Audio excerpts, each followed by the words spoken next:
hostages.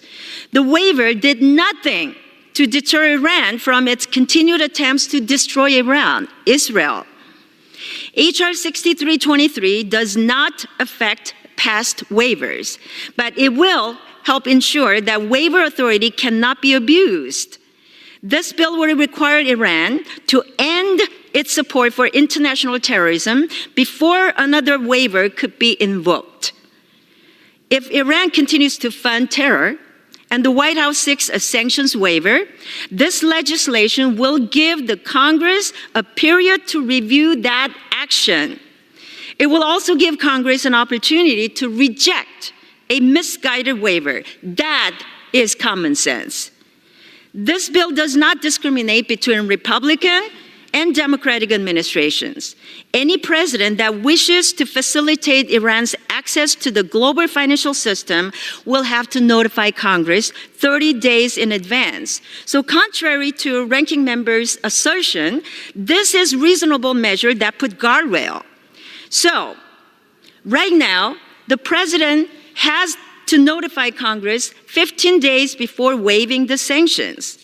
With this bill, we are extending to 30 days and 60 days if we are in an August recess.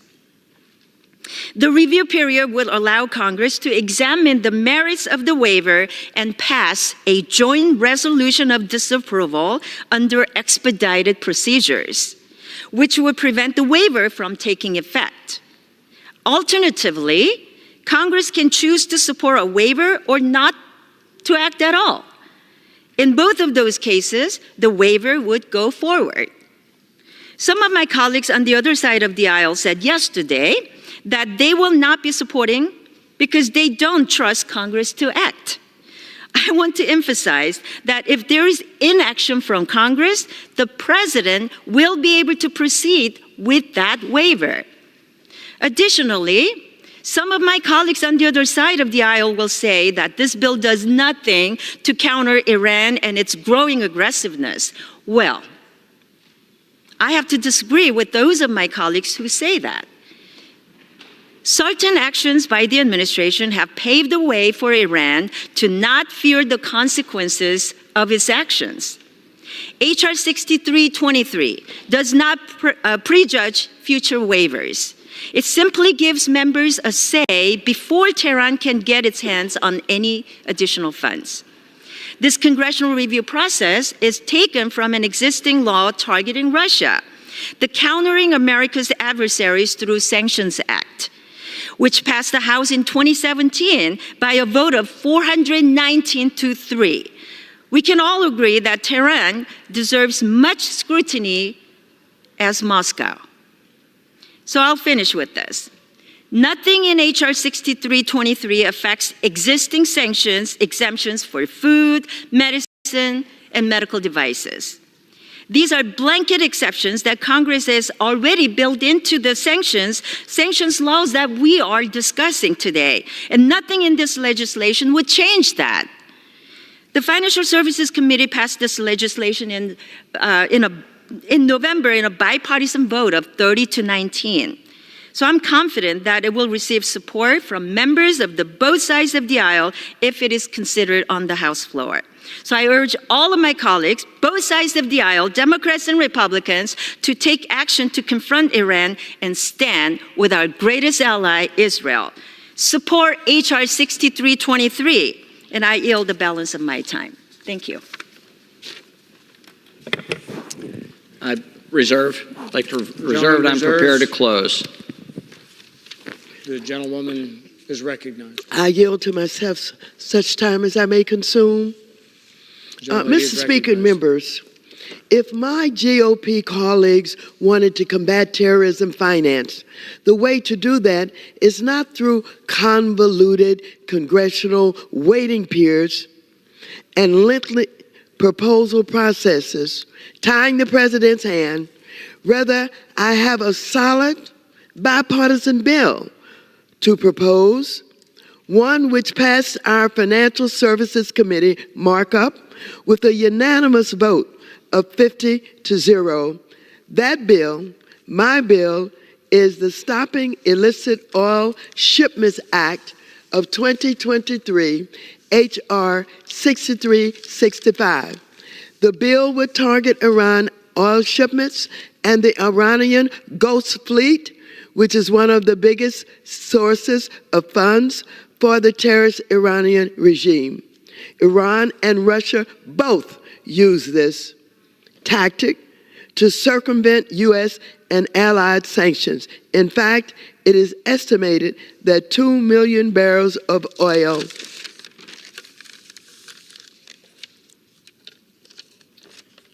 are transported daily on these ghost ships. If Republicans were serious about countering Iran and Russia, they could have brought this bill to the floor with these other provisions, a bill that passed markup with the same bills considered this week. I yield back. Was the gentlelady I reserve the prepared to balance of close? my time. Yield back. Gentlelady reserves. The gentleman is recognized. Gentlelady shielded back, so I'm closing. Gentlelady reserved. I'm prepared to close, so I reserve.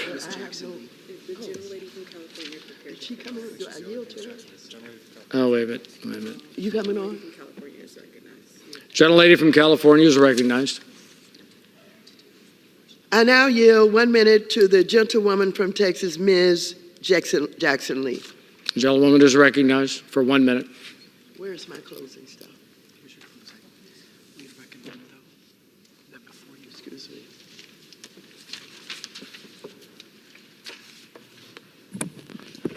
I thank the distinguished gentlelady and ranking member of the full Financial Services Committee for yielding, and I thank the chairman of the full committee as well to be able to give me the opportunity to raise concerns and to say that we all stand with our ally Israel in the horrors of waking up and being targeted by 300 drones and being absolutely struck by this terrorist attack. I just came from an organization of Iranians who were stunned by being attacked by 300 drones. And so this bill has consequences which I think are extremely important and worthy of our constituents and our community of looking at, which is what I wish to do. This bill would require the president to obtain a congressional resolution of approval. Thank you. Gentlelady is recognized. I thank the gentlelady. The Iran Counterterrorism Act would require the president to obtain a congressional resolution of approval before waiving certain sanctions on Iran. This would cause us to have greater deliberation with the president. Mr. Speaker, I rise to bring concerns, but to recognize that this is an important step that we need to digest and discuss in order to make the right decision to safeguard the people in the region, but also the people of the free democracy-wanting people of Iran. I yield back. The gentleman from California is recognized. I yield to myself such time that I may consume.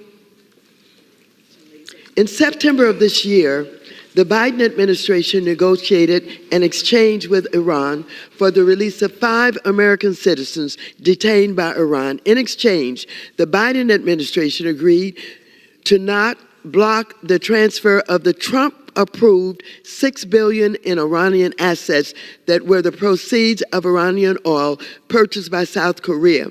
Under the agreement, the funds would be transferred from a restricted account in South Korea to a restricted account in Qatar, where funds would be used exclusively for the purchase of humanitarian goods for Iranian citizens. The transfer did not authorize disbursement of funds, and the sanctioned government of Iran has not and will not see a penny of that money.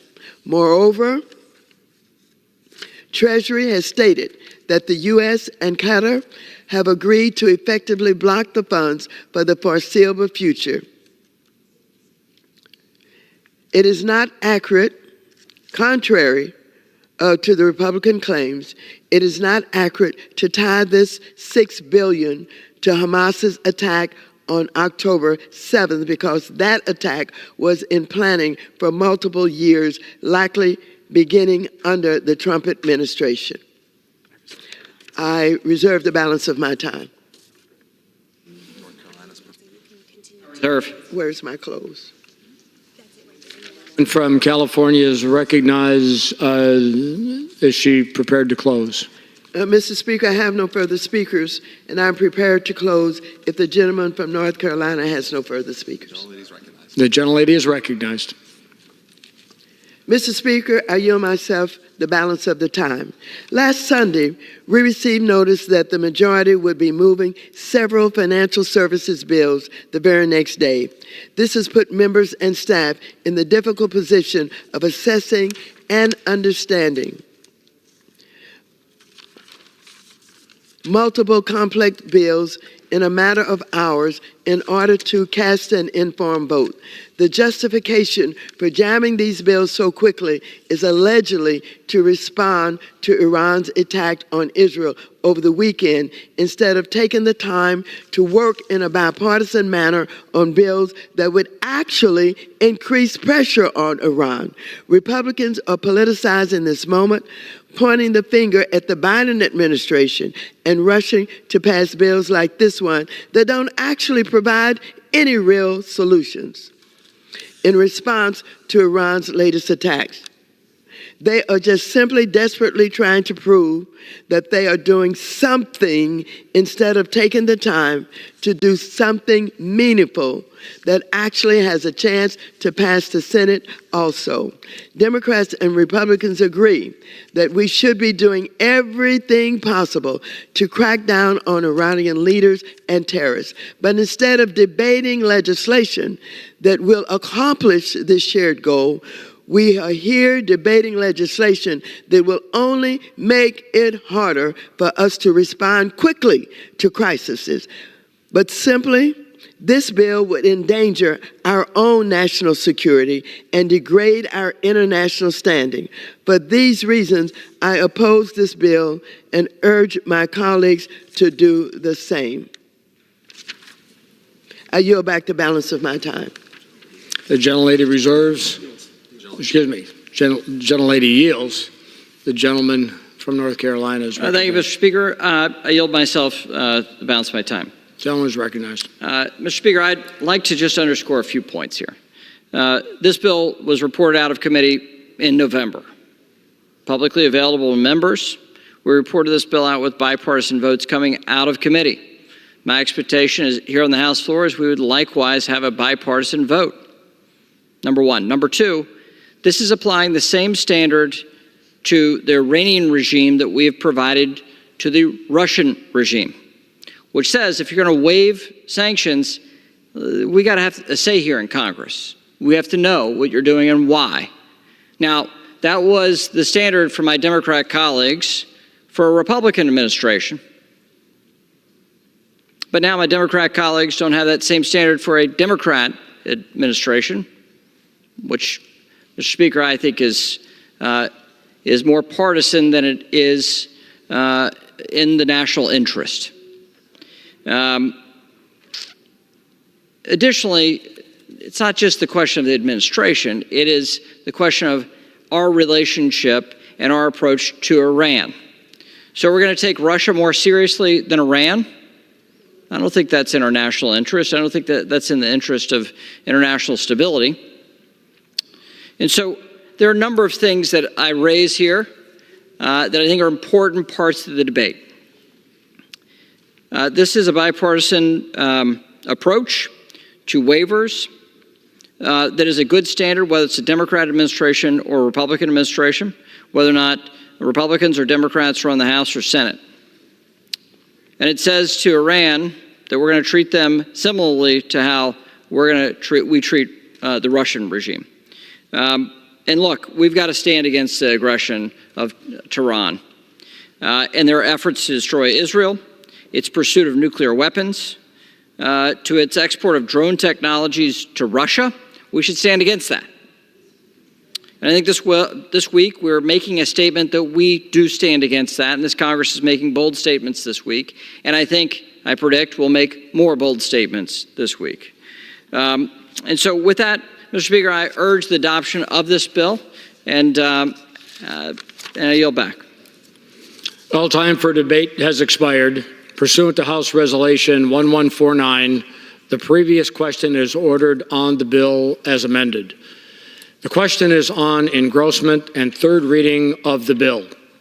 Those in favor say aye. Those opposed, no. The ayes have it. Third reading. By the availability of certain waiver authorities with respect to sanctions imposed with respect to the financial sector of Iran and for other purposes. The question is on passage of the bill. Those in favor say aye. Those opposed, no. The ayes have it. The bill is passed, and without objection, the motion to reconsider. Mr. Speaker, I ask for the yeas and nays. Yes. The yeas and nays are requested. Those favoring a vote by the yeas and nays will rise. A significant number having risen, the yeas and nays are ordered. Pursuant to Clause 8 of Rule 20, further proceedings on this question are postponed.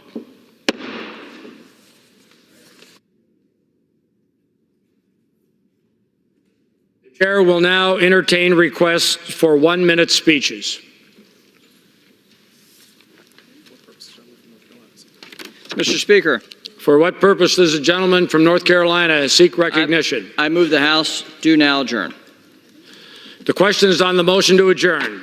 Those in favor say aye. Aye. Those opposed, no. The ayes have it. The motion is adopted. Accordingly, the House stands adjourned until 10 a.m. tomorrow morning for morning hour debate.